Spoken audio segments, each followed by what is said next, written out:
चलो भाई। Hello hello hello hello hello hello hello, क्या हाल चाल भाई सबके? बढ़िया।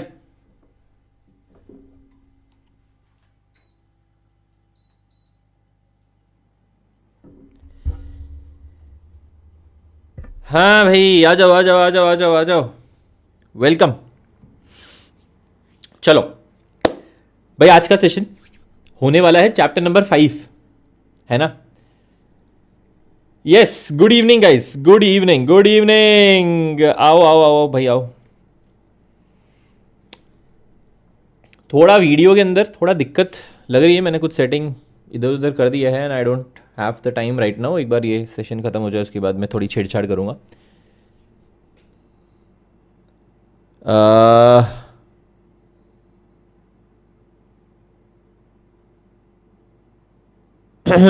ठीक है, चलिए भाई आज का सेशन हम शुरू करते हैं। ऑलराइट, आवाज़ आ रही है मेरी सबको बराबर? ठीक है, चलो देखो भाई, आज का सेशन हमारा जो होने वाला है वो chapter number 5 audit of items of financial statement से रिलेटेड है। करीबन करीबन 6 क्वेश्चंस मैंने जो है वो इकट्ठे करके रखे हुए इसके अंदर। ठीक है, 6 क्वेश्चंस। क्यों? मैं चाहता ना इससे बहुत ज्यादा क्वेश्चंस डाल सकता था, because honestly speaking chapter number 5 के अंदर बहुत सारे ऐसे क्वेश्चंस है, बहुत सारे ऐसे क्वेश्चंस है जो तुम्हें जानने चाहिए। But but but but but chapter number 5 एक ऐसा चैप्टर है जो जनवरी 26 के एग्जामिनेशन के अंदर, बिकॉज तुम्हारे पास 2.5 डेज है, तो मैं कल ही लॉन्च करने वाला हूं, कल या परसों लॉन्च करूंगा अपना 2.5 डेज की एग्जाम स्ट्रैटेजी का वीडियो, कि उन 2.5 डेज के अंदर तुम्हें कैसे पढ़ाई करनी है, कहां से पढ़ाई करनी है, कितना टाइम लगाना है, सब चीज एकदम डिटेल के अंदर मैं एक्सप्लेन करने वाला हूं। ठीक है, अच्छा खासा वीडियो है वो पूरा।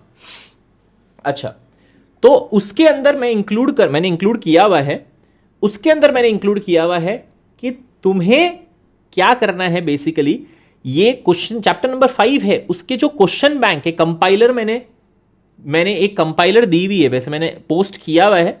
अगर तुम में से किसी के पास चैप्टर नंबर 5 के एंटायर पूरे चैप्टर की जो कंपाइलर है, MTPs RTP सब कुछ मिला के 52 क्वेश्चंस करीबन है उस कंपाइलर के अंदर, नहीं है तो मेरे को एक बार मैसेज कर दो, ठीक है, मैं भेज दूंगा तुम्हें। But yes, the point is कि उस 2.5 डेज की स्ट्रैटेजी में मैंने इंक्लूड किया है कि तुम्हें वो कंपाइलर भी एक बार कर लेना है, ताकि तुम्हारे सारे क्वेश्चन हो जाए। तो चैप्टर नंबर 5 में एज सच हम एग्जाम के टाइम पे बहुत सारे क्वेश्चंस करेंगे खुद से भी, बट ये गिन चुन के 6 क्वेश्चन मैंने ऐसे निकाले हैं जो हाईली डाउटफुल है कि तुम में से किसी ने पढ़ा होगा।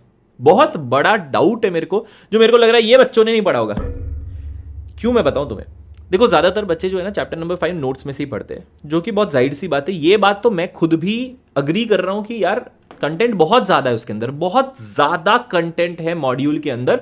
तो चैप्टर नंबर 5 डेफिनेटली एक ऐसा चैप्टर है जो थोड़ा डिफिकल्ट हो सकता है कि बार बार आप मॉड्यूल में से नहीं पढ़ सकते, आपको नोट्स में से पढ़ना पड़ेगा। अच्छा, जितने लोगों ने नोट्स में से पढ़े, कुछ एक पॉइंट कहीं ना कहीं क्या हो सकते हैं, मिस आउट हो सकते हैं। जो कहां पे एमटीपीज आरटीपीज कहीं पूछे गए हो तो मैंने वो सारा छान मार के यहां पे मैंने कंपाइल कर दी, ऐसे 6 क्वेश्चन जो शायद तुम लोगों ने पढ़े हो। ठीक है, चलो let's start without wasting any more time. Present करते हैं chapter number 5 audit of items of financial statement का पहला क्वेश्चन। क्वेश्चन नंबर 1 देखो ध्यान से, ये आपके स्क्रीन पर। Prudent enterprise private limited has incurred and fully spent for the first time corporate social responsibility expenditure amounting to 14.5 lakhs in pursuance to provisions of section 135 of the Companies Act 2013। भाई section 135 law में आता है, तो जो लोग both group दे रहे हो तुम लोगों को तो डेफिनेटली कॉर्पोरेट सोशल रिस्पॉन्सिबिलिटी का पता होगा। जो लोग सिंगल ग्रुप दे रहे हैं, अगर तुम लोग ग्रुप 1 पास कर चुके हो तो तुम्हें भी पता ही होना चाहिए, सेक्शन 135 लॉ के अंदर आ जाता है अपना corporate social responsibility. Prudent enterprise private limited इंकर कर रहा है, पूरी तरह से स्पेंड कर रहा है 14.5 लाख रुपीज समथिंग, ठीक है, सीएसआर के खर्चे में। ठीक है, expenditure was spend for women empowerment programs through the implementing agencies which is not a related party. हम ये जो खर्चा करवा रहे हैं, ये किसी को मैंने ये प्रोग्राम कंडक्ट करने के लिए पैसा दिया हुआ है, विमेन एम्पावरमेंट का प्रोग्राम कंडक्ट करने के लिए पैसा दे के रखा हुआ है through an implementing agency which is not a related party. याद रखना, it is not a related party, this information is relevant. ठीक है, पढ़ना ध्यान से। As per law provisions it is required to spend 14 lakhs during the year. भाई अपने को पता है कि सर सीएसआर का एक्सपेंडिचर कितना होना चाहिए। सर सीएसआर का एक्सपेंडिचर होना चाहिए लास्ट पास्ट 3 years के एवरेज प्रॉफिट आफ्टर टैक्स का 2% आपका क्या होना चाहिए, सीएसआर का एक्सपेंडिचर होना चाहिए। करेक्ट है ना? तो बोल दिया कि भाई सीएसआर का एक्सपेंडिचर उस हिसाब से 14 lakhs होना चाहिए, मतलब 2% अपने निकाले तो 14 lakhs होना चाहिए, और 14.5 lakhs से यानी कोई शॉर्टफॉल नहीं है। ठीक है, discuss how such information is required to be disclosed in addition with in accordance with requirement of schedule 3 to the companies act 2013 in financial statement of the company. ठीक है, बहुत ही सिंपल सा क्वेश्चन है। करेक्ट है ना? बहुत ही सिंपल सा क्वेश्चन है, क्योंकि तुमने डेफिनेटली सीएसआर का चैप्टर नंबर 5 के अंदर सीएसआर के जो डिस्क्लोजर्स है वो 100% पढ़े ही होंगे। वो एडिशनल डिस्क्लोजर्स में आते हैं यार, और वो जरूरी है, वो 100% तुमने पढ़े होंगे। तो सर क्यों करवा रहे हो फिर ये? इस रीजन से, बिकॉज सीएसआर में प्रेजेंटेशन है, तुमने खाली ये पढ़ा हुआ है कि डिस्क्लोजर इस तरह से करना है, पर इस आंसर में मैं ये बताऊंगा तुम्हें कि वो जो डिस्क्लोजर तुमने पढ़ा है उसके सामने तुम क्या ऐसी इंफॉर्मेशन पूरे किस तरह से लिखोगे और कैसे तुम अपने आंसर को प्रेजेंट करोगे। That is the main purpose कि मैंने ये क्वेश्चन क्यों इंक्लूड करा था, यही सोच के इंक्लूड करवाया कि बच्चे को इसका प्रेजेंटेशन नहीं पता चलेगा, वो खाली ये लिख देगा कि हाँ कॉर्पोरेट सोशल रिस्पॉन्सिबिलिटी के बारे में मेरे को ये डिस्क्लोजर चाहिए, उतना तो पता है, पर उससे आधे अधूरे मार्क्स आएंगे, पूरे मार्क्स नहीं आएंगे। ठीक है, अब सुनो ध्यान से, डिस्क्लोजर कैसे करना है। In the given situation following information is required to be disclosed in accordance with requirement to schedule 3। याद रखना, तुम्हारे ज्यादातर डिस्क्लोजर की रिक्वायरमेंट्स के जो भी क्वेश्चन है वो सब शेड्यूल 3 के मुताबिक है भाई, सबके सब शेड्यूल 3 के मुताबिक है, ध्यान रखना।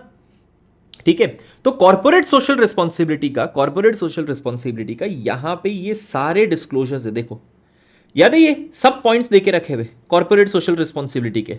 Amount required to be spent, amount of expenditure spent, ऐसे करते करते कुछ 8 पॉइंट देके रखे हुए, बस वो सब, पर उसके आगे तुम्हें अमाउंट लिखना है। जैसे अपने क्वेश्चन में क्या लिखा है, देखो ध्यान से, amount required to be spent by the company during the year that is 14 lakhs। ये क्वेश्चन में लिखा हुआ है यहां पे कि भाई amount required to be spent is 14 lakhs। अच्छा, अमाउंट ऑफ एक्सपेंडिचर स्पेंट यानी अमाउंट ऑफ एक्सपेंडिचर इंकर्ड, कितना खर्चा किया, 14.5 lakhs, ज्यादा ही किया, चलो भाई बढ़िया बात है। कोई शॉर्टफॉल हुआ नहीं सर, ज्यादा एक्सपेंडिचर हुआ, शॉर्टफॉल तो है नहीं, पर तुम्हारी एग्जामिनेशन में कोई दूसरा क्वेश्चन आ सकता है जहां पे शॉर्टफॉल हो सकता है कि whatever amount is required to be spent, उससे कम अगर एक खर्चा हो रहा है तो शॉर्टफॉल हो सकता है, वो भी लिखा हो सकता है। अच्छा, इसके अलावा total of previous years shortfall, मतलब पिछले 1 साल 2 साल 3 साल में कोई दूसरे सीएसआर के एक्सपेंडिचर का शॉर्टफॉल है तो वो बताना है, जो इस केस में नॉट एप्लीकेबल हो जाएगा। क्यों नॉट एप्लीकेबल? क्योंकि भाई ये first time corporate social responsibility का क्या कर रहा है, एक्सपेंडिचर कर रहा है भाई, फर्स्ट टाइम सीएसआर का एक्सपेंडिचर कर रहा है, तो इसका पिछले साल का कोई शॉर्टफॉल होने की बात आती नहीं है। बट तुम्हारे जो क्वेश्चन है एग्जामिनेशन में उसमें तो आ सकता है ना, तो दिमाग लगाना कि क्वेश्चन में ध्यान से देखना कि कहीं ऐसा लिखा हुआ है कि प्रीवियस ईयर में भी इतना एक्सपेंडिचर अभी तक करना बाकी है। तो total of previous year shortfall बताना है। नेचर ऑफ सीएसआर एक्टिविटी वो लिखा हुआ है, women empowerment agency through implementing women empowerment activity through implementing agency, वो ठीक है। इसके अलावा you have to give a detail of related party transaction. Sir ये detail of related party transaction कैसे? मान लो कि इधर प्रूडेंट वालों ने अपने किसी रिलेटेड पार्टी को यह काम सौंपा कि तुम जाके विमेन एम्पावरमेंट करो, तुम जाके विमेन एम्पावरमेंट का काम करो। मान लो प्रूडेंट की कोई रिलेटेड पार्टी है विच इज अ ट्रस्ट और which is a section 8 company. एक कोई ट्रस्ट होगी या सेक्शन 8 कंपनी होगी जो इस काम में इन्वॉल्व है। ट्रस्ट या सेक्शन 8 कंपनी जो इस काम में क्या है, इन्वॉल्व है। ठीक है, जो सुनना ध्यान से, अभी सुनना ध्यान से।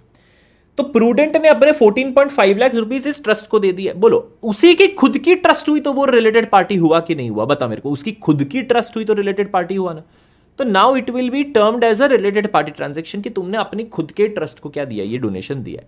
बट हाउएवर इस क्वेश्चन में लिखा हुआ है कि भाई हमने एक इंप्लीमेंटिंग एजेंसी को दिया है but which is not a related party, इसलिए हम रिलेटेड पार्टी ट्रांजेक्शन यहां पे नहीं रखते। अक्सर ऐसा ही होता है। मान लो टाटा की कंपनीज होती है, अब टाटा का खुद का ट्रस्ट है तो टाटा की कंपनी अपना सीएसआर का जो फंड होता है ना वो किसको ट्रांसफर कर देती है? टाटा ट्रस्ट को ट्रांसफर कर देती है। टाटा ट्रस्ट को ट्रांसफर कर दिया, काम खत्म हुआ, सिंपल, समझे? बस तो वो लिखा है। और last, where a provision is made with respect to a liability incurred by entering into a contractual obligation, the movement in the provision during the year should be shown separately। अब आपको disclosure में क्या बताना है, सुनना ध्यान से। बोलना है आप सीएसआर एक्टिविटी कर रहे हो और आपको लगता है कि नहीं कोई एक्सपेक्टेड एक्सपेंडिचर है या मेरे को लॉस होने वाला है कहीं पे, जिसके लिए आपने उस एक्सपेंडिचर या लॉस के लिए क्या बना के रखा है, एक प्रोविजन बना के रखा है। तो आपके सीएसआर एक्टिविटी के अंदर कोई तरह का अगर आपने प्रोविजन बना के रखा है with respect to any kind of liability, आपको लगता है मेरे कोई भी लायबिलिटी है, मेरे को खर्चा करना पड़ सकता है with respect to any kind of liability, अगर आपने कोई खर्चा करके रखा हुआ है तो आपको बताना है कि मैंने इस साल उस प्रोविजन में क्या मूवमेंट। सर ये मूवमेंट का मतलब क्या होता है? मूवमेंट का मतलब होता है प्लस माइनस। मूवमेंट मतलब क्या? Plus minus. मतलब मैंने उस सीएसआर एक्सपेंडिचर में क्या एडिशनली प्रोविजन बनाया या क्या मैंने क्या कर दिया, माइनस कर दिया। Is that clear everyone? यानी प्रोविजन को मैंने टेक बैक कर दिया। ये 8 चीजें अपने को यहां पे लिखनी है। बोलो क्या क्या? डिस्क्लोजर तो याद रहेंगे ही, वो तो दिया हुआ ही है, हर किसी के नोट्स में भी होता है, मॉड्यूल में भी है, हर जगह है। बट उसके साथ में आंसर्स ये इस तरीके से आपको कहीं ना कहीं शो करने ही पड़ेंगे। Don't just right the disclosure, पूरे मार्क्स नहीं मिलेंगे उसके। डन, सिंपल, एकदम एकदम सिंपल है कि नहीं? और अब देखो, अब धीरे धीरे धीरे धीरे मैं क्वेश्चन के लेवल को बढ़ा रहा हूं। ठीक है, पहले वाले को मैंने डाल दिया कि भाई ठीक है चलो ये आधा आता है आधा नहीं आता है, जैसा भी करके कंप्लीट। अब देखो तुम सेकंड वाला क्वेश्चन, जबरदस्त एकदम। भाई ये क्वेश्चन कहीं मॉड्यूल में ही नहीं दिया, पूरे के पूरे 115 पेजेस जो मॉड्यूल में है चैप्टर नंबर 5 के, कहीं तुम्हें ये देखने को नहीं मिलेगा। This will purely come out of your brain. तुम्हारी बाकी की नॉलेज, बाकी के दिमाग से ही तुम्हें यह पता चलेगा। और इसी रीजन से इस तरह के क्वेश्चंस करने एब्सोल्युटली नेसेसरी है, क्योंकि बाकी के क्वेश्चन एक बार के लिए तुम कर लोगे जोड़ तोड़ के, इसमें इतने टेक्निकल एस्पेक्ट आएंगे तुम छोड़ ही दोगे, क्वेश्चन ही छोड़ दोगे। क्यों छोड़ना है भाई? एक बार पढ़ ले, एक बार मैं समझा रहा हूं समझ ले, शांति से समझ ले। एक बार मैं समझा रहा हूं शांति से समझ ले। तेरे को दिमाग में जितना चिपका ना उतना भी चिपका के आओगे ना तो भी कम से कम थोड़े बहुत मार्क्स तो मिलेंगे।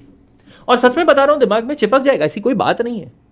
इट्स नॉट कि बहुत ही ज्यादा टेक्निकल है, पर एक बार रीड करना पड़ता है।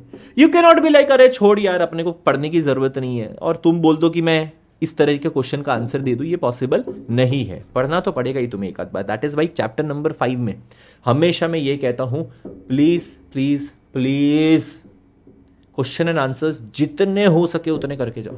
एक बार के लिए तुम कंटेंट यानी जो चैप्टर है वो थोड़ा कम पढ़ोगे वो चलेगा, क्वेश्चन एंड आंसर्स के ऊपर रिपीट बेसिस पे बार बार फोकस करो। जो आ रहे हैं टिक कर दो, बी कैटेगरी में सी कैटेगरी में डाल दो। जो नहीं याद आ रहे हैं या जिसके बारे में लगता है सर इसमें तो मैं कुछ भी नहीं लिख पाऊंगा, उसको स्पेसिफिकली मार्क करो। If you want the compiler, मैंने पहले ही कह दिया तुम्हें, if you want the compiler या तो मैं इसी लिंक के अंदर अटैच कर दूंगा, ठीक है, मैं वही करता हूँ, इसी लिंक में अटैच कर देता हूँ, और उसके बाद भी किसी को ना मिला तो भाई नंबर लिखा हुआ ही है यार, मैसेज कर देना मेरे को एक बार, ठीक है। चलो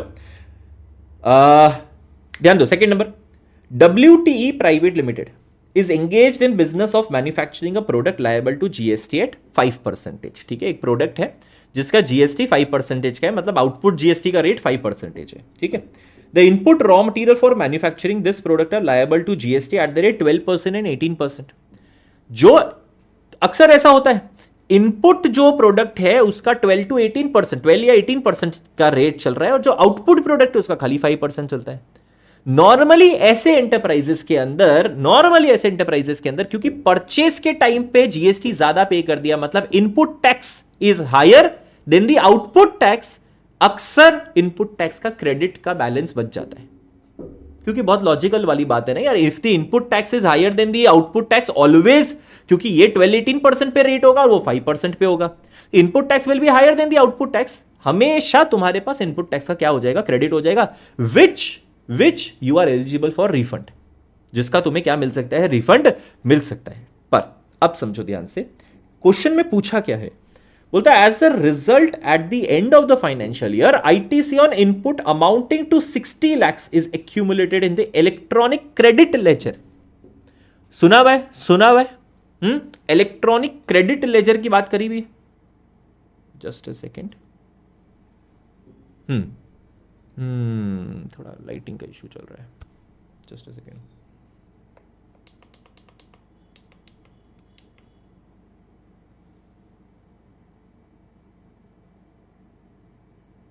ठीक है, चलो डन।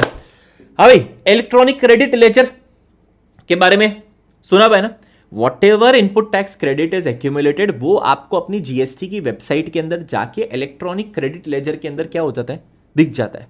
तो ये सारा 60 लाख का क्रेडिट जो है ना, वो इलेक्ट्रॉनिक क्रेडिट लेजर के अंदर दिख रहा है, और जो रिफंडेबल है कंपनी को, ठीक है, refundable to the company under the provisions of GST law, ठीक है। सर मैंने जीएसटी नहीं पढ़ा, हम तो खाली ग्रुप 2 दे रहे हो, उससे कोई फर्क नहीं पड़ता है, कोई बहुत जीएसटी का नॉलेज इसके अंदर इतना चाहिए।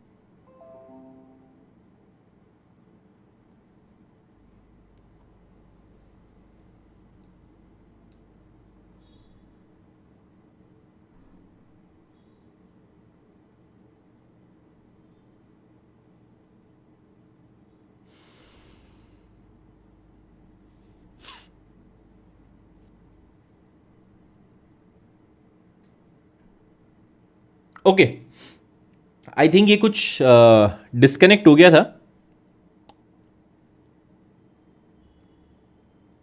तो दैट इज वाई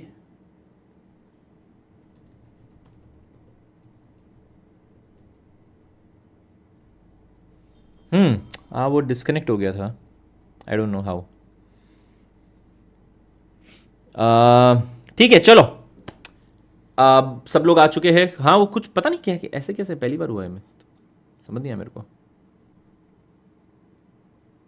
ठीक है चलो छोड़ो। Anyway the point is the first question, क्योंकि क्वेश्चन ये बोला रहा है कि भाई प्रेजेंट कैसे करेंगे, मैं ये 60 लाख का जो क्रेडिट है, जो मेरे पास जीएसटी का क्रेडिट है, इसको प्रेजेंट कैसे करूं। सिंपल है, 60 लाख का जो जीएसटी का क्रेडिट है इसको मैं कैसे प्रेजेंट करूं। पहला सवाल उठता है, इट्स एन असेट, क्योंकि क्रेडिट है, मेरे को पैसा मिलने वाला है, रिफंड मिलने वाला है, ठीक है। नॉन करंट या current, the answer is current asset, क्योंकि आपको ऐसा नहीं कि 1-2 साल वेट करना पड़ेगा, आप रिफंड के लिए अप्लाई करोगे, आपको थोड़े महीनों में रिफंड मिल जाएगा। कभी कभार जीएसटी वाले बहुत टाइम लगा देते हैं, बट खैर वो तो अपने कुछ कर नहीं सकते, but by its nature it's a current asset, ठीक है, करंट एसेट है। अच्छा, करंट एसेट में कहां दिखाऊं मैं, करंट एसेट के अंदर आपने को कैश एंड कैश इक्विवेलेंट आता है, ट्रेड रिसीवेबल्स आ जाता है, इन्वेंट्री आती है, और कहां दिखाऊं, तो इसका कोई स्पेसिफिक सब हेडिंग नहीं है, जीएसटी के क्रेडिट का कोई स्पेसिफिक सब हेडिंग नहीं है, दैट इज वाई मैं उसको करंट एसेट के अंदर कहां दिखाऊंगा, अदर करंट एसेट के अंदर। क्लियर, कहां दिखा दिया, करंट, अदर करंट एसेट, ठीक है। तो ये बस ये रिफ्लेक्ट कर देंगे अपने अदर करंट एसेट के अंदर। इसके अलावा अपने को ऑडिट प्रोसीजर बताना है to be perform by you for verification of the above state balance. बोलो अभी जीएसटी के क्रेडिट का वेरिफिकेशन कैसे करोगे, इसका ऑडिट प्रोसीजर बताना है। नहीं पढ़ के जाओगे तो मेरे को एक बात बताओ, तुम क्या गप्पे मारोगे यार, नहीं पढ़ के जाओगे तो क्या गप्पे मारोगे, एक बार के लिए चलो अदर करंट एसेट लिख के आ जाओगे, पर ऑडिट प्रोसीजर में क्या गप्पे मार लोगे यार। समझे? That is why. ध्यान से पढ़ लो एक बार अच्छे से, मैं बता देता हूं क्या क्या करना है इसके अंदर। देखो जीएसटी का जो क्रेडिट है ना, इसको चेक करने के लिए बहुत तरीके हैं, मैं बता दूं। बहुत सारे सीएस इन प्रैक्टिस में बताऊं, ठीक है? दिस इज समथिंग जो मैं बहुत सारे फर्म्स के अंदर देखता हूं। बहुत सारे सीएस इन प्रैक्टिस ज्यादा से ज्यादा वो क्या करते पता है? वो लोग जीएसटी की वेबसाइट में जाते हैं और इलेक्ट्रॉनिक क्रेडिट लेजर जो है ना, दिखता है जीएसटी की वेबसाइट, कभी आप ओपन करके देखोगे ना तो इलेक्ट्रॉनिक क्रेडिट लेजर का बैलेंस दिखेगा। तो जीएसटी की वेबसाइट में जाते इलेक्ट्रॉनिक क्रेडिट लेजर का बैलेंस देख लेते और वेरीफाई करके खत्म हो जाती, कहानी खत्म हो जाती है। अरे पर सामने वाले बंदे ने रिटर्न्स में कई गलती फाइल करी होगी, ये कोई फेक परचेजेस दिखाए होंगे, ये सब चीजें सब देखनी पड़ती है। इतना करने से नहीं होगा, और कम ज्यादा हुआ क्या पता। तो that is why there are multiple audit procedures जो अपने को करना चाहिए विद रिगार्ड्स टू जीएसटी का क्रेडिट, ठीक है? तो जीएसटी के क्रेडिट से रिलेटेड क्या क्या प्रोसीजर हो सकते हैं? सबसे पहले एक हो सकता है analytical procedure which is known as a reasonability analysis. Sir ये कहीं सुना सुना लग रहा है, चैप्टर नंबर 4 है ना, उसमें टाइप्स ऑफ एनालिटिकल प्रोसीजर है। चैप्टर नंबर 4 के अंदर टाइप्स ऑफ एनालिटिकल प्रोसीजर है, उसके अंदर है, ठीक है ना, उसके अंदर है ये। तो रीजनेबिलिटी एनालिसिस करके है। रीजनेबिलिटी एनालिसिस में क्या करना है? सिंपल एकदम।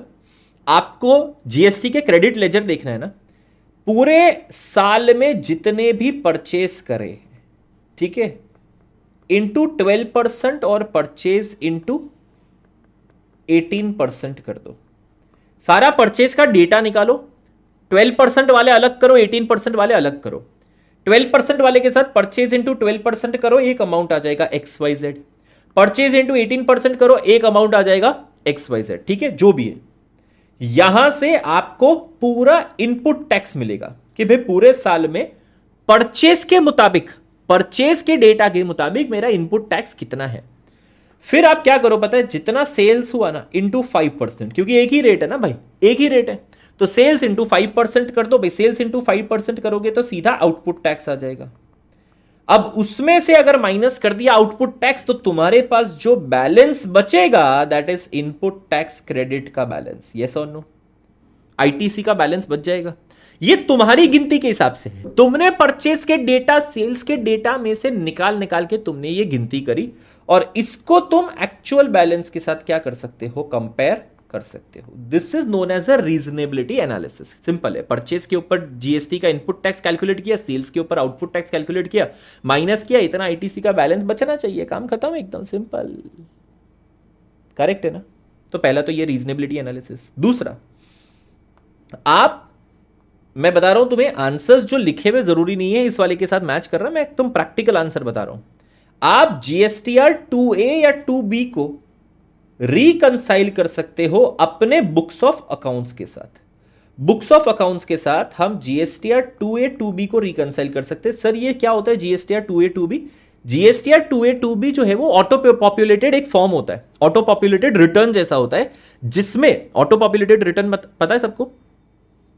एनालिटिकल में खुद भी कैलकुलेट करना पड़ेगा। हाँ, खुद ही कैलकुलेट करना पड़ेगा बेटा। एनालिटिकल प्रोसीजर में सारा खुद कैलकुलेट करना पड़ेगा, तभी तो खुद करोगे, तभी तो भरोसा होगा ना, रिलायबिलिटी तभी बढ़ेगी जब ऑडिटर खुद ये परफॉर्म करने वाला है। ठीक है, चलो, तो ये बात आ जाती है अपनी।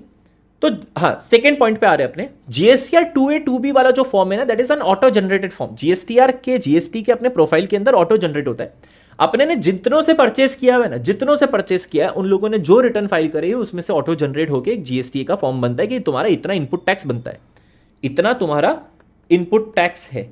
अब इस इनपुट टैक्स को अपने बुक्स ऑफ अकाउंट्स के अंदर जो लेजर है ना, इनपुट टैक्स का, जीएसटी का जो लेजर है उसके साथ क्या कर लो? रिकंसाइल कर लो। ये भी एक प्रोसीजर है और ये जरूरी है प्रोसीजर, ये जरूरी है प्रोसीजर। तो जीएसटीआर 2A 2B वाला आ गया। ठीक है, अच्छा, थर्ड, ये तो जीएसटी के आ गए, ये रीजनेबिलिटी एनालिसिस आ गया। थर्ड मैं बोल रहा हूं, हाँ, ये करना जरूरी है कि आपको इलेक्ट्रॉनिक क्रेडिट लेजर जो आपको जीएसटी की पोर्टल में मिलेगा। इलेक्ट्रॉनिक क्रेडिट लेजर के अंदर जो जीएसटी का पोर्टल है वो आप चेक कर सकते हो। और एक और काम आप क्या कर सकते हो, वो तो बैलेंस डायरेक्ट खाली एक ओपन करके देखना है बैलेंस कितना है तुम्हारे में, बैलेंस कितना है, खत्म। और फोर्थ आप काम क्या कर सकते हो? फोर्थ काम आप क्या कर सकते हो, सुनना। 31 मार्च का तुम्हारा 60 लाख का जो बैलेंस है, मान लो इसको तुम चेक कर रहे हो 15th ऑफ मे को, ठीक है, 31 मार्च 24 का बैलेंस है, वो मैं 15th मई 24 को क्या कर रहा हूं, चेक कर रहा हूं, 1.5 महीने बाद। अब इन 1.5 महीनों में आपको यह चेक करना है, इन 1.5 महीनों में 1.5 मंथ्स में आपको यह चेक करना है क्या ये 60 लाख रिसीव हुए हैं या रिसीव नहीं हुए। रिसीव हो गए तो बैंक स्टेटमेंट के साथ वेरीफाई कर लो कि भाई जितना जितना क्रेडिट हमने अपील किया कि मेरा इतना क्रेडिट बाकी है, चलो मेरे को इतना रिफंड दे दो, जितना रिफंड मैंने अपील किया क्या उतना मुझे रिसीव हो चुका है, बैंक स्टेटमेंट से वेरीफाई कर लो। अगर रिसीव हो गया तो साल खत्म होने के बाद, सब्सीक्वेंटली बोलते, क्या बोलते अपने, सब्सीक्वेंटली, साल खत्म होने के बाद 15 मई को आप चेक कर रहे हो, आप देखो रिसीव हो गया है, बैंक स्टेटमेंट से चेक कर लो। नहीं रिसीव हुआ तो what ever is the form, refund का जो एप्लीकेशन आपने फाइल किया होगा उस रिफंड के एप्लीकेशन को क्या करो, वेरीफाई करो। आपको अगर जीएसटी के क्रेडिट का रिफंड चाहिए, you have to file an application. तो एप्लीकेशन में बताओ कितने, आप एप्लीकेशन के साथ वेरीफाई करो कि कब आपने एप्लीकेशन फाइल किया, उसमें आपने कितना अमाउंट बताया, समझे। तो ये सारे पॉइंट्स है। अब सुनो, 4 पॉइंट मैंने दे दिए, उधर जो भी लिखा है वो तो अपने पढ़ेंगे ही पढ़ेंगे, पर ये 4 पॉइंट भी अगर समझ में आए अपने वर्ड्स में लिख लो, मैं बता रहा हूं तुम्हें मस्त मार्क्स मिलेंगे। अपने वर्ड्स में लिख दो, ये 4 पॉइंट भी समझ में आ जाए, ठीक है। इसका स्क्रीनशॉट ले लो, मैं क्या बोलता हूं, ये मैंने अभी जो लिखा है ना, इसका स्क्रीनशॉट ले लो, काम आ जाएगा तुम्हें, ठीक है। पहले वाले का तो ले लिया होगा अब तुमने, ये सेकंड, थर्ड और फोर्थ वाला, ठीक है। चलो ऑडिट प्रोसीजर देख लो भाई। हाँ भाई ध्यान दो, इन the given situation 60 lakhs is accumulated in the electronic credit ledger of WTE Private Limited as finished product is liable to lower GST rate, whereas input raw material for the manufacturing carry high GST rate. It is refundable to the company by virtue of provision of GST law. ये तो refund आ गया. Above balance would be reflected and classified under current assets. Within current asset it would be classified under other current asset. बोलो, ये सब तो discuss कर लिया था आपने ने, वही सेम चीजें हैं। अब यहां पे और क्या क्या पॉइंट्स देके रखे हुए ध्यान दो। ऑडिट प्रोसीजर में क्या आ सकता है, in relation to balance it with statutory authorities by like GST input credit. जो स्टैट्यूटरी अथॉरिटी के पास बैलेंस है जीएसटी इनपुट क्रेडिट का, आप एक रीजनेबिलिटी एनालिसिस कर सकते हैं। क्या बोल दिया, रीजनेबिलिटी एनालिसिस कर सकते हैं with respect to purchases by applying applicable rate to the purchase and in case of any variance with the asset recorded by the entity. Sir ये asset record, अरे GST credit is an asset ना, अभी तो पढ़ा other current asset में आएगा। तो बोलता है रीजनेबिलिटी एनालिसिस करो, परचेज वर्चेज, वही मैंने जो बताया, परचेज इनटू रेट के साथ मल्टीप्लाई करके रीजनेबिलिटी एनालिसिस करो, और अगर वेरिएंस आता है तो रीजन फॉर वेरिएंस के बारे में पूछो। ये कोई भी एनालिटिकल प्रोसीजर में आखिरी में पॉइंट लिख देने का। मैं एक शॉर्टकट बताऊं तुम्हें, कोई भी एनालिटिकल प्रोसीजर में ना आखिरी में पॉइंट लिख देने का कि if there are any material variances in the balances which have occurred, reasons for the variance should be requested from the management. Simple लिख ही देने का, क्योंकि एनालिटिकल प्रोसीजर का पार्ट है ही ये। कंपेयर करो, वेरिएंस ढूंढो, वेरिएंस के बारे में रीजन पूछो, खत्म। ठीक है। Next, copies of statutory GST return obtain करने को बोला है। मैंने इसकी जगह पे तुम्हें बोल दिया जीएसटी रिटर्न जो जीएसटी 2B है 2A है उसके साथ रिकंसाइल करो आप अपने बुक्स ऑफ अकाउंट्स को, अपने लेजर को, ठीक है। In case refundable amount as on balance sheet date is still outstanding, verify whether amount recorded as per books of accounts tallies with the claim made with the authority subsequently by going to the GST portal. Sir हम GST का जो refund का claim है, जो application है, वो कहां file करते हैं, जीएसटी के पोर्टल में दिख जाएगा। What ever application is pending आपको जीएसटी के पोर्टल में मिलेगा, करेक्ट है ना, ठीक है ना। तो बोलता है जीएसटी के पोर्टल में आपको एप्लीकेशन पेंडिंग एप्लीकेशंस में जाके आप देख सकते हो कितने अमाउंट का एप्लीकेशन है। ये वही वाला पॉइंट है जो मैंने आखिरी में बताया कि अगर ये रिसीव नहीं हुआ तो जाके रिफंड एप्लीकेशन क्या कर लो, एक बार वेरीफाई कर लो, जीएसटी के पोर्टल में मिल जाएगा। सिंपल, एकदम रिलायबल सोर्स भी होगा और पता भी चल जाएगा। और अगर रिसीव हो चुका है तो आप उसको बैंक स्टेटमेंट के साथ वेरीफाई कर लो, ठीक है। इन्होंने एक इलेक्ट्रॉनिक क्रेडिट लेजर जीएसटी के पोर्टल का पॉइंट नहीं लिखा है, जो मैंने क्या कर दिया इसके अंदर इंक्लूड कर दिया है। तुम लोग इंक्लूड कर सकते हो क्योंकि ये एक बेसिक प्रोसीजर है कि जीएसटी के पोर्टल में जाके इलेक्ट्रॉनिक क्रेडिट लेजर का जो है वो स्टेटमेंट निकाल दो, खत्म कहानी, सिंपल, ठीक है। चलो ये हो गया भाई अपना क्वेश्चन नंबर 2। अब आते हैं अपने क्वेश्चन नंबर 3 पे, ठीक है। Question number 3, question number 3 is again one such type of question जो मैं 99% श्योर हूं, मैं 90% भी नहीं बोल रहा अब मैं 99% बोल रहा हूं कि ये तुमने नहीं पढ़ा होगा, ये तुमने नहीं ही पढ़ा होगा। ना तो इसका शेड्यूल 3 का तुम्हें पता होगा ज्यादा, ठीक है, और ना ही ये तुमने मॉड्यूल के अंदर पढ़ा भी होगा। दैट इज वाई इसके ऊपर क्वेश्चन जो बना हुआ है ना उस पर थोड़ा सा ध्यान दे दो, ठीक है। जो क्वेश्चन बना हुआ है अपने एमटीपी आरटीपी में उसको छोड़ना नहीं है अपने को, ठीक है। चलो क्या लिखा हुआ है ध्यान दो। Droma shoes private limited was established in the year 2223, ठीक है। कि तुम जब सजना, ओके, ठीक है। 20 सेकेंड, कल अपना चैप्टर 6 और 7 है ना, ठीक है। चलो, Droma shoes private limited was established in the year 2223 for the manufacturing of footwear as funds were needed to carry on its business activity. Purchase of different raw material हो गया या रेगुलर एक्सपेंसेस जैसे power and fuel, payment of wages etcetera होता है। It had got sanctioned a credit facility amounting to 2 crores repayable on demand from a bank against primary security of current asset and a collateral security of residential house of one of its directors। भाई ये question है ना, बिना full stop के धमाधम इतना लंबा question लिखा है ना, पढ़ने वाला है ना कंफ्यूज हो जाएगा। शांति से पढ़ो एक एक लाइन। बोलता है ड्रोमा शूज प्राइवेट लिमिटेड एस्टैब्लिश हुआ 22-23 में, ठीक है। अब उसको फंड्स चाहिए थे अपने बिजनेस एक्टिविटी करने के लिए, रॉ मटेरियल परचेज करने के लिए, पावर एंड फ्यूल का पेमेंट करने के लिए, वेजेस का पेमेंट करने के लिए। तो उसने एक क्रेडिट फैसिलिटी सैंक्शन करवाई जो 2 करोड़ रुपए की, कितने की थी? 2 crore, which is repayable on demand.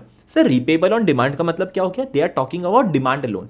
Sir what is a demand loan? एक बार फिर से बताना, मेरे को ध्यान में नहीं आया एक बार। अच्छा, टर्म लोन सुना हुआ है तुमने? डिमांड लोन अगर नहीं पता चला हो तो टर्म लोन सुना हुआ है? हाँ सर, टर्म लोन सुना हुआ है। टर्म लोन एक ऐसा लोन होता है जो एक फिक्स टर्म के लिए होता है, ठीक है, फिक्स टर्म के लिए होता है कि सर मैंने 3 साल के लिए लोन लिया, मैंने 5 साल के लिए लोन लिया, तो एक फिक्स टर्म है कि 3 साल के बाद मेरे को उसको चुकाना है, 5 साल के बाद मेरे को उसको वापस रीपे करना है, करेक्ट। इसका अपोजिट आता है डिमांड लोन, इसका अपोजिट आता है डिमांड लोन। डिमांड लोन एक ऐसा तरह का लोन होता है जिसमें कोई टर्म ऑफ रीपेमेंट जो है वो फिक्स नहीं होता।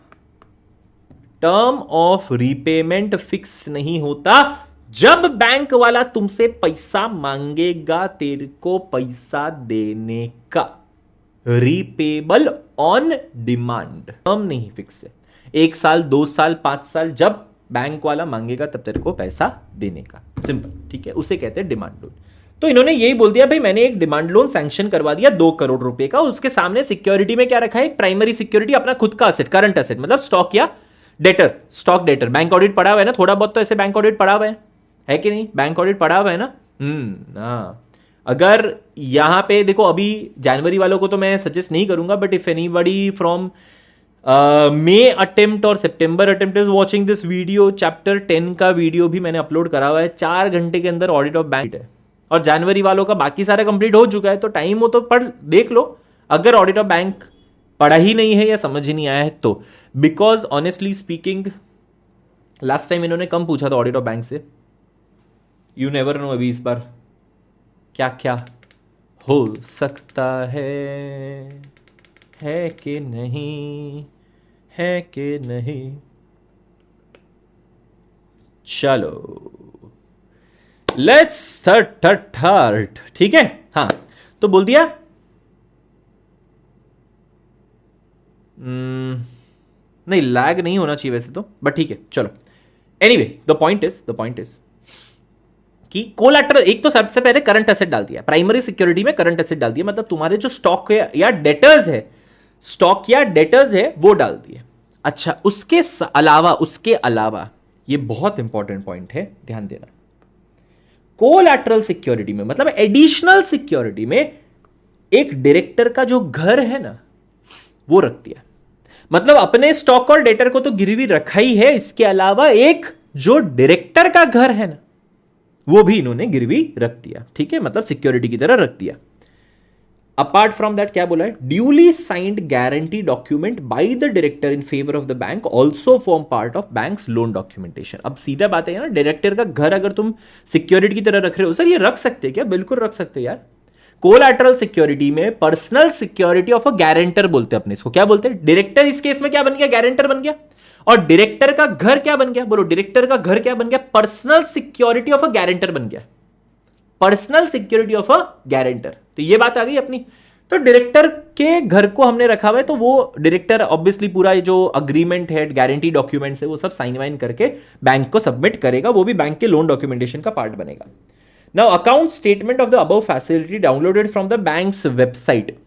जो भी लोन बाकी है ना, उसका लोन का डिटेल्स जो है वो बैंक की वेबसाइट से डाउनलोड अपने कर सकते हैं कि भाई कितना लोन, हर कोई नहीं कर सकता, लॉगिन आईडी पासवर्ड सब चाहिए होता है, तो कितना लोन बाकी है, कितना पे हो चुका है। तो बोलता है अकाउंट स्टेटमेंट में पता चल रहा है 2 करोड़ का जो लोन लिया था ना, उसके सामने 1.85 करोड़ का अभी भी बैलेंस बाकी है एज ऑन 31 मार्च 23। ठीक है, एज ऑन 31 मार्च 23 बाकी। Now the operations in the above credit facility are satisfactory. Operations मतलब क्या, ऑपरेशंस मतलब डेबिट क्रेडिट, जो भी पैसा आ रहा है, पैसा हम टाइम टू टाइम पे कर रहे हैं, बोलता है वो सब सेटिस्फैक्ट्री है, कोई दिक्कत नहीं है। चलो, तो क्वेश्चन में पूछा हुआ है identify nomenclature of such credit facility given by the bank, कि अपने को ये जो 1.85 करोड़ का जो बैलेंस बचा है वो रिफ्लेक्ट कैसे होगा फाइनेंशियल स्टेटमेंट में एज ऑन 31 मार्च 23। और दूसरा बोल दिया शेड्यूल 3 के हिसाब से what are the specific disclosure की रिक्वायरमेंट्स, क्या क्या चीजें मुझे नोट्स टू अकाउंट्स में डिस्क्लोज करनी है। नाउ टेल मी, कितने लोगों ने एक्चुअली में ये चीज कभी पढ़ी है? नहीं, राइट। मैं वही बोल रहा हूं तुम्हें कि भाई ऐसे सब क्वेश्चन है जो आई एम श्योर कि तुम लोगों ने नहीं पढ़ा होगा। तो देखो, पहले वाले का आंसर फिर भी तुम लिख सकते हो, थोड़ा दिमाग लगाओ और डर नहीं जाओ तो। अगर डरोगे नहीं, थोड़ा दिमाग लगाओगे, 100% पहले वाले का आंसर आ पाएगा। देखो, पहला वाला बोला हुआ है आइडेंटिफाई नोमेनक्लेचर। नोमेनक्लेचर का मतलब क्या होता है, नाम। What is the name that you are going to give, और कैसे हम उसको क्लासिफाई और रिफ्लेक्ट करेंगे। देखो, this is a demand loan, ठीक है। अच्छा, डिमांड लोन एक शॉर्ट टर्म बोरोइंग जैसा होता है, जैसे ओवरड्राफ्ट होता है, कैश क्रेडिट होता है, वैसा ही एक शॉर्ट टर्म बोरोइंग होता है विच इज रीपेबल ऑन डिमांड। ये कोई 2-3 साल वाली बात नहीं कि बैंक बोलता है अरे रख रख तू पैसा रख यार, चिंता मत कर तू, शॉर्ट टर्म बोरोइंग ही रहता है, पहली बात समझो, ठीक है। तो हम क्या कर सकते हैं, इसे करंट लायबिलिटी के हेडिंग के नीचे जो सब हेडिंग है, या जिसको हम कहते हैं line item, which is known as short term borrowing, short term borrowing के अंडर हम इसको दिखा सकते हैं एज आइदर कैश क्रेडिट और ओवरड्राफ्ट या डिमांड लोन, किसी भी नाम से आप बता सकते हो। वैसे टेक्निकली हम लोग कैश क्रेडिट ओवरड्राफ्ट के नाम के अंदर ही डिमांड लोन को भी क्या कर देते हैं, इंक्लूड कर देते हैं। तो even though this is a demand loan, आप कैश क्रेडिट ओवरड्राफ्ट के नाम के अंदर डाल दो इसको, ठीक है। अच्छा, इसके अलावा और क्या क्या डिस्क्लोजर रिक्वायरमेंट अपने को करनी है, ठीक है। डिस्क्लोजर रिक्वायरमेंट में नोट्स में आप ये बताओगे कि भाई हमारी ये जो डिमांड लोन है ये एक सिक्योर्ड लोन है, क्या, इट्स अ सिक्योर्ड लोन। पहले तो आप ये बता दोगे इट्स अ सिक्योर्ड लोन। दूसरा आप ये बताओगे कि इसके सामने मैंने क्या क्या चीजें सिक्योरिटी की तरह रखी हुई है, उसके बारे में मेंशन करोगे कि भाई मैंने इसके सामने करंट एसेट को सिक्योरिटी की तरह रखा हुआ है, और इसके अलावा डायरेक्टर की जो रेसिडेंशियल प्रॉपर्टी है वो भी मैंने क्या किया है, डायरेक्टर की रेसिडेंशियल प्रॉपर्टी वो भी मैंने सिक्योरिटी की तरह रखी हुई है। थर्ड थिंग आता है, थर्ड थिंग वेरी इंपॉर्टेंट, ध्यान से समझना, ये पढ़ा हुआ नहीं होगा। शेड्यूल 3 में लिखा हुआ है कि अगर personal guarantee of a director हो, किसी भी बोरोइंग के सामने personal guarantee of a director हो, किसी भी बोरोइंग, मैं तो बोलता हूं भले ही वो शॉर्ट टर्म बोरोइंग हो या लॉन्ग टर्म बोरोइंग है, दिस इज अ रिक्वायरमेंट। तुम लोगों को शायद नहीं पता होगा, this is a requirement schedule 3 के अंदर। अगर personal guarantee of a director है, भले ही शॉर्ट टर्म बोरोइंग के लिए, लॉन्ग टर्म बोरोइंग के लिए, आपको एग्रीगेट अमाउंट ऑफ बोरोइंग बताना है, एग्रीगेट अमाउंट ऑफ बोरोइंग बताना है कि टोटल कितना बोरोइंग लिया हुआ है। जैसे इस केस में हमने 2 करोड़ का बोरोइंग लिया हुआ है, तो वो 2 करोड़ की बोरोइंग बतानी है कि भाई हमने 2 करोड़ की बोरोइंग ली है, जिसके सामने हमने कोलैटरल सिक्योरिटी में डायरेक्टर की एक रेसिडेंशियल प्रॉपर्टी को क्या रख के रखी है, गारंटी की तरह रख के रखा हुआ है। समझ में आ रहा है? ये कंपनीज एक्ट के अंदर शेड्यूल 3 के अंदर देके रखा हुआ है, इट्स अ रिक्वायरमेंट। बेसिकली वो बताना चाहता है कि भाई डायरेक्टर्स या प्रमोटर्स की कितनी एसेट जुड़ी हुई है साथ में, तो पता चलेगा हम कितने डिपेंडेंट है ऑन द डायरेक्टर या द प्रमोटर, ठीक है। चलो, तो ये शेड्यूल 3 का ये एक रिक्वायरमेंट आ गई। इसके अलावा दे हैव एडिशनल रिक्वायरमेंट, ये दिया हुआ भी है अपनी बुक के अंदर, ये बुक के अंदर भी दे के रखा हुआ है। What are the additional requirement, सुनो ध्यान से।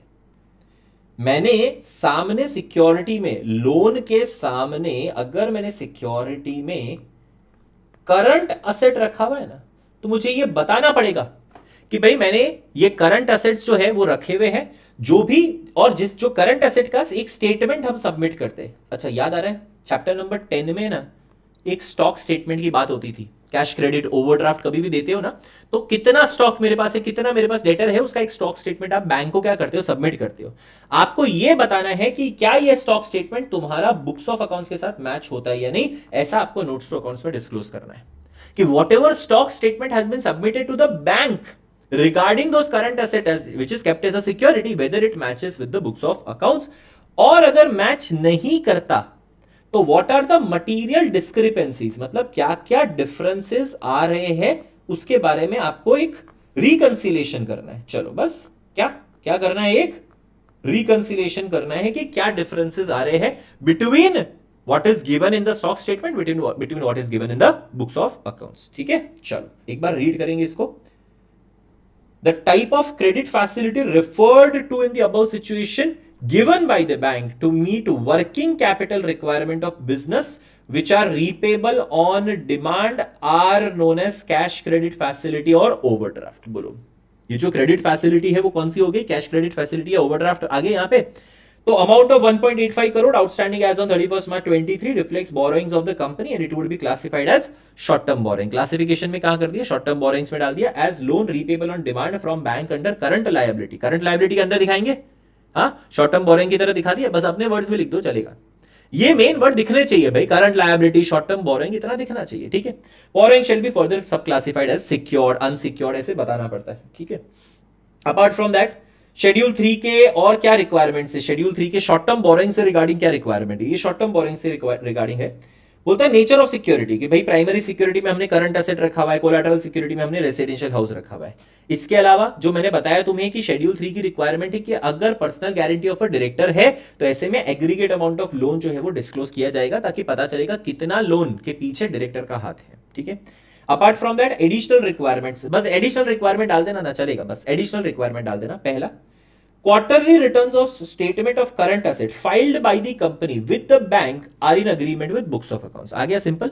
ये मैं बताऊं तुम्हें, चैप्टर 10 अगर तुमने पढ़ा हो ना, चैप्टर 10 अगर तुमने पढ़ा हो ना, तो ये सेम चीज है।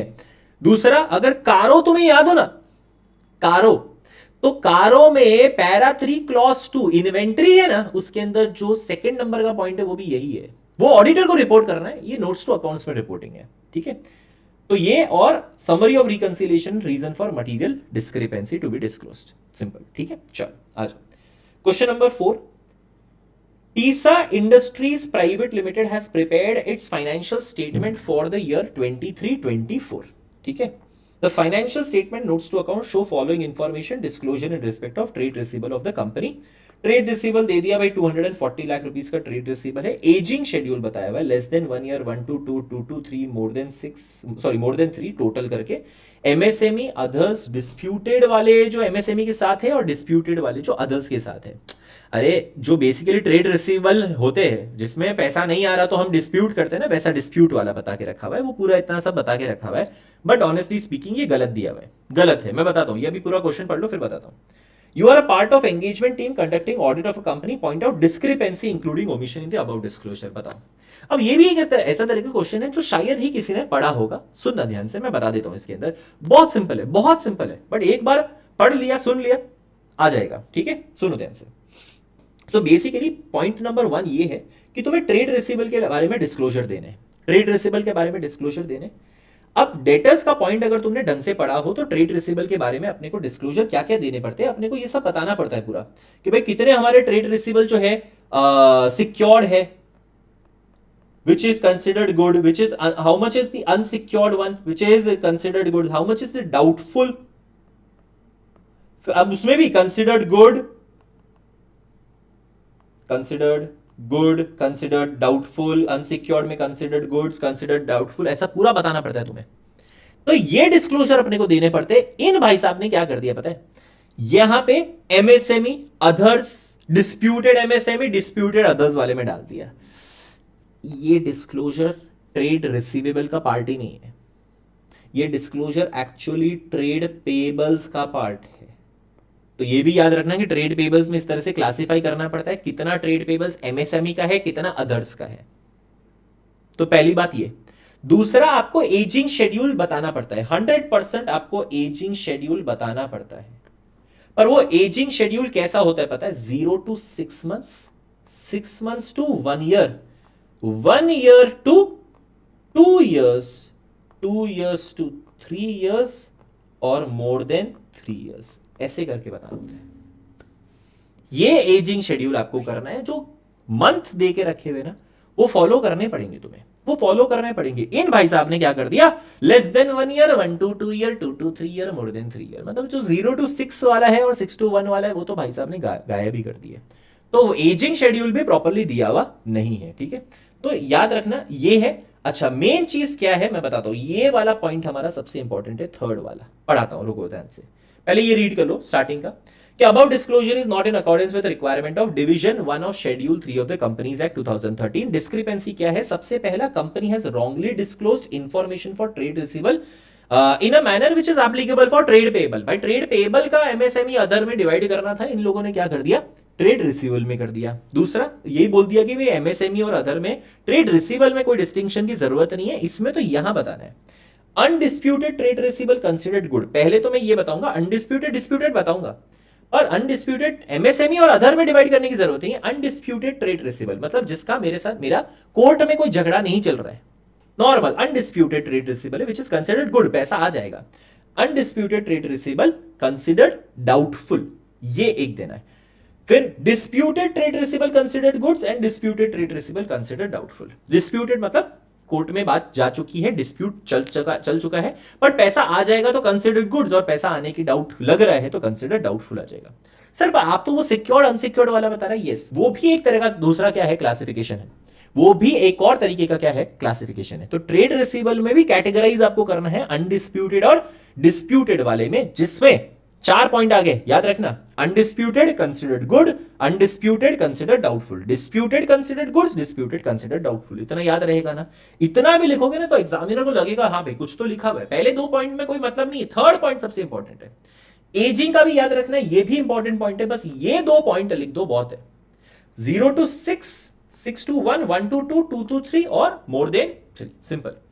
फिर सब क्लासिफिकेशन आएगा, सिक्योर्ड कंसिडर्ड गुड्स, अरे secured considered goods, unsecured considered good और डाउटफुल वाला आ जाएगा, समझे? इसके अलावा बस इतना भी अगर तुमने याद कर लिया दैट इज इनफ, चलेगा, ठीक है। बट इसके अलावा और याद कर लो, अगर पॉइंट याद रहे तो अच्छी बात है। कोई भी तरह का अलाउंस फॉर डाउटफुल डेट अगर तुमने बनाया है तो उसको तुम्हें क्या करना पड़ेगा? डिस्क्लोज करना पड़ेगा under the relevant head separately, ठीक है। अगर किसी के सामने भी तुमने अलाउंस फॉर डाउटफुल डेट बनाया हुआ है तो वो भी अपने को डिस्क्लोज करना पड़ेगा। And apart from that, debts due by the director or other officer of the company or any of them either severally or jointly with any other person. पहला ये मतलब क्या? कोई भी अगर मेरे को डेट बाकी है जो सामने वाला पर्सन डायरेक्टर या कंपनी का कोई दूसरा ऑफिसर हुआ, ऑफिसर का डेफिनेशन अलग होता है बट अभी उसमें नहीं जाते। But anyway the point is, कोई भी डायरेक्टर या अदर ऑफिसर हुआ जो सेवरली या jointly with any other person, director any other person मतलब डायरेक्टर की वाइफ साथ में लिया हुआ है, जॉइंट लोन या ऐसा कुछ भी, कोई भी डेट ऐसा ड्यू हो, या फिर एनी फर्म और प्राइवेट कंपनी जिसमें डायरेक्टर कोई पार्टनर है या डायरेक्टर या मेंबर शुड बी सेपरेटली क्या बोलते हैं, और अ डायरेक्टर और a member should be separately stated. मतलब फर्म या प्राइवेट कंपनी जिसमें तुम्हारा डायरेक्टर कोई पार्टनर है या उस प्राइवेट कंपनी में डायरेक्टर है या किसी तरीके से मेंबर है, वो आपको बताना पड़ेगा। बोलो क्या? 2 चीजें आ गई यहां पे। मेरे को बताना पड़ेगा मैंने मान लो 5 करोड़ का लोन दिया है किसी डायरेक्टर को डायरेक्ट लिया, तो ये बता दो 5 करोड़ का लोन मैंने डायरेक्टर को दिया है। या तो ये बता दो 5 करोड़ का लोन आपने XYZ प्राइवेट लिमिटेड में दिया हुआ है, जिसमें हमारा डायरेक्टर उस कंपनी में भी डायरेक्टर है, हमारी कंपनी का डायरेक्टर उस कंपनी में भी क्या है? डायरेक्टर है। ऐसा आपको बताना पड़ेगा। तो एक तो बता दो, या तो डायरेक्टर को डायरेक्ट दिया है वो डिस्क्लोज करो, या फिर किसी दूसरी फर्म या प्राइवेट लिमिटेड कंपनी जिसमें डायरेक्टर जो है वो क्या बोलते हो, खुद भी एक डायरेक्टर है या पार्टनर है। ठीक है, चलो तो बोलो, ये पॉइंट लग रहा है नया एकदम, है ना? क्या क्या याद रखना है, क्या याद रखना है? थर्ड पॉइंट याद रखो, फोर्थ पॉइंट याद रखो, और फिफ्थ तो दिया हुआ ही है, वो तो मेन मटेरियल में भी होता ही है। उतना भी अगर तुमने याद रख लिया तो अच्छा खासा अपना 4-5 मार्क का क्वेश्चन जो है, 4-1 मार्क का क्वेश्चन जो है तुम लिख पाओगे। ठीक है, फिफ्थ नंबर पे आ जाओ। बहुत ही सिंपल सा छोटा सा क्वेश्चन है ये तो। ठीक है, फिफ्थ नंबर पे आ जाओ, जस्ट अ सेकेंड। ओके, ठीक है, चलो। Following is the extract of notes to accounts of financial statement of STU private limited listing some ratios. देखो, अपने को पता है रेशियोज, बहुत लंबी लिस्ट ऑफ रेशियोज देके रखा हुआ है कि भाई इतने इतने रेशियोज तुम्हें क्या करने हैं, डिस्क्लोज करने हैं। डिस्क्लोजर के रिक्वायरमेंट देके रखिए रेशियोज के, मॉड्यूल में भी दिया हुआ है, नोट्स में भी दिया हुआ है। ठीक है, तो following is the extract of notes to accounts of the financial statement of STU private limited. Discuss whether disclosure given in the following manner meets requirement of Schedule 3 of the Companies Act 2013. Ignore other ratios. बहुत सारे अलग अलग ratio है, वो छोड़ो, खाली ये बताने ये रेशियो इस तरीके से दिया हुआ है, क्या वो इनफ है? रेशियो दे दिया, current ratio, inventory turnover ratio, trade receivable turnover ratio, net profit ratio दे दिया, करंट ईयर का प्रीवियस ईयर का दिया, इनफ है? करेक्ट है बट इनफ नहीं है। करेक्ट है, अपने को इतना बताना है, करंट ईयर का रेशियो, प्रीवियस ईयर का रेशियो बताना जरूर है, बट कंप्लीट नहीं है। ये कंप्लीट नहीं है, क्यों? दो चीजें बाकी है। एक है ना, जो रेशियो वाला पोर्शन लिखा हुआ है ना, जो कंटेंट लिखा हुआ है, वहां पे भी जाके तुम चेक कर सकते हो। मैं भी दिखा देता हूं तुम्हें, रुको एक मिनट, मैं भी दिखा देता हूं। ये देखो, मैंने निकाल के इसलिए रखा है क्योंकि मेरे को तुम्हें दिखाना ही है। ये रेशियोज दिया हुआ है audit of items of financial statement का, ये रेशियोज इतने सारे। और फिर ये वाला मेन पॉइंट पढ़ो, कंपनी को एक्सप्लेन करना है कि इन रेशियोज के अंदर जो डिनोमिनेटर है और न्यूमरेटर और डिनोमिनेटर है, इसके अंदर क्या चीज आती है। जैसे करंट रेशियो है तो उसमें करंट असेट्स, करंट लायबिलिटी आई, तो करंट असेट में क्या क्या चीजें इंक्लूडेड है, करंट लायबिलिटी में क्या क्या चीजें इंक्लूडेड है। तो अपने को यह बताना है what are the items included in the numerator and the denominator, ये बताना है। दूसरा, अगर पिछले साल के कंपैरिजन में 25% से ज्यादा चेंज हुआ, इंक्रीज या डिक्रीज, तो आपको एक्सप्लेनेशन देना पड़ेगा कि किन रीजंस की वजह से ये चेंज आया है। जैसे हमारे क्वेश्चन में अगर तुम जाओगे, हमारे क्वेश्चंस में अगर तुम जाओगे तो इधर देखो, 10% का 13% हो गया, 10 का 13 हो गया, मतलब 3% से इंक्रीज, मतलब 3% है। अच्छा, दोनों में कंपैरिजन चेंजेस देखोगे, 25% से ज्यादा का चेंज हुआ। इधर देखो, ये 6 का 3 हो गया, तो ये अगेन 25% से ज्यादा का चेंज हो गया। तो now you have to give further explanation कि क्यों इन रेशियोज के अंदर इतना बड़ा चेंज आया है। समझे? बस इतना ही पोर्शन है और कुछ नहीं है। ठीक है, चलो वेरिएशंस देख लो, वेरिएशन देखना है, मैं बता देता हूं आंसर पूरा। शेड्यूल 3 में disclosure given does not meet requirement of schedule 3। Schedule 3 requires company shall explain items included in numerator denominator. फिर एक्सप्लेनेशन देना है अगर 25% से ज्यादा का चेंज आता है compare to the previous year. ठीक है, अब in the given table company has not explain the items included in numerator denominator. Variation देखो, वेरिएशन देखो, करंट रेशियो 2.3 का 2.5 हो गया, परसेंटेज चेंज निकालोगे ना तो 8.69% का चेंज आया। 6 का 3 हो गया, 50% का चेंज हो गया, आधा ही हो गया ना यार, 50% का चेंज आ गया। 5 का 1.75 हो गया, लो बोलो 65% का चेंज आ गया। इधर 10 का 13 हो गया, 30% का चेंजेस आ गया। 10 का 13 आया तो 30% का चेंज आ गया ना, 10 के ऊपर 3 बढ़ गया। तो बोलता है यार या तो 25% से ज्यादा ये 3 है, तो एक्सप्लेनेशंस भी देने पड़ेंगे इन सबके, वो एक्सप्लेनेशंस भी दिया नहीं है, बस वो चीज अपनी आती है। तो एक सोच रहे तुम, मतलब ये क्यों मैंने सेलेक्ट किया, इतने छोटा सा पॉइंट, वो रेशियो के बाद इतना सा एक पैराग्राफ लिखा है, उस भाई साहब का इन लोगों ने एक 4 मार्क का मस्त सा क्वेश्चन बना दिया। सोचो ये आ गया तो मजा ही आ गया। अब तो पता चल गया ना, अब तो पता चल गया। ठीक है, चलो एक लास्ट क्वेश्चन करेंगे, क्वेश्चन नंबर 6। क्वेश्चन नंबर 6 ध्यान दो। MNO and Associates are the statutory auditor of Venus Limited for the financial year 21-22. During the course of audit, one of the team member, Mr. Vian, जेंसी वाला नाम लग रहा है मेरे को, Vian. Mr. Vian noticed that the company had made loans totaling 50 lakhs to the promoters of the company, namely Mr. Raj and Mr. Rajiv, without specifying the period of repayment. Again, अगर कोई loan हम देते हैं without specifying period of repayment, that is known as a demand loan, correct. अब mister Viaan discussed with Mr. Manik, the engagement partner, about the disclosure requirement with respect to such loans required by schedule 3 to the companies act 2013। बोलो अगर हमने इस तरह का loan दिया है अपने प्रमोटर या डायरेक्टर को तो क्या क्या डिस्क्लोजर की रिक्वायरमेंट आएगी, ये पूछा है उन्होंने। अब हमें यही बताना है कि डिस्क्लोजर क्या क्या करना है। याद रखना 50 लाख रुपीस का लोन हमने प्रमोटर को देके रखा हुआ है, वो भी डिमांड लोन है, तो क्या डिस्क्लोजर करेंगे वो देखना है। अब इसका आंसर भाई मैं बताऊं तुम्हें बहुत बहुत बहुत आसान है, बहुत आसान है। कोई भी बोरोइंग, अगर हमने कोई भी तरह का डिमांड लोन दिया है, कोई भी तरह का डिमांड लोन दिया है, अगर किसी प्रमोटर को या डायरेक्टर को या किसी रिलेटेड पार्टी को दिया है, कोई भी demand loan promoter director related party को दिया है, दो चीज बतानी है। एक तो टोटल अमाउंट ऑफ लोन बताना है, अमाउंट ऑफ लोन बताना है।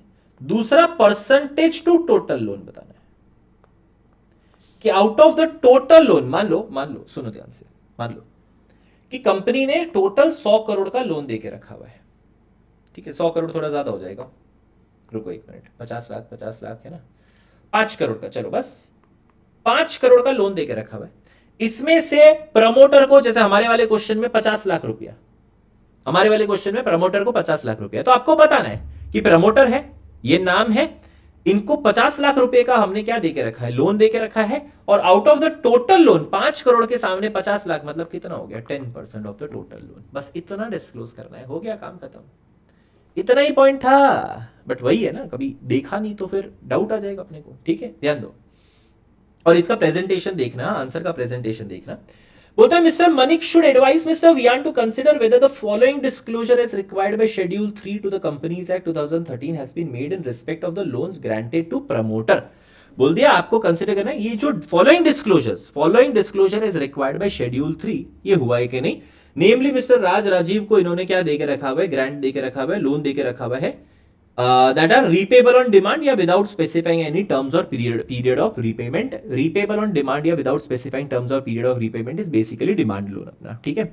इसमें आपको टाइप ऑफ बोरोवर बताना है, प्रमोटर डायरेक्टर या कोई की मैनेजरियल पर्सन आ गया, या रिलेटेड पार्टी KMP या रिलेटेड पार्टी आ गया।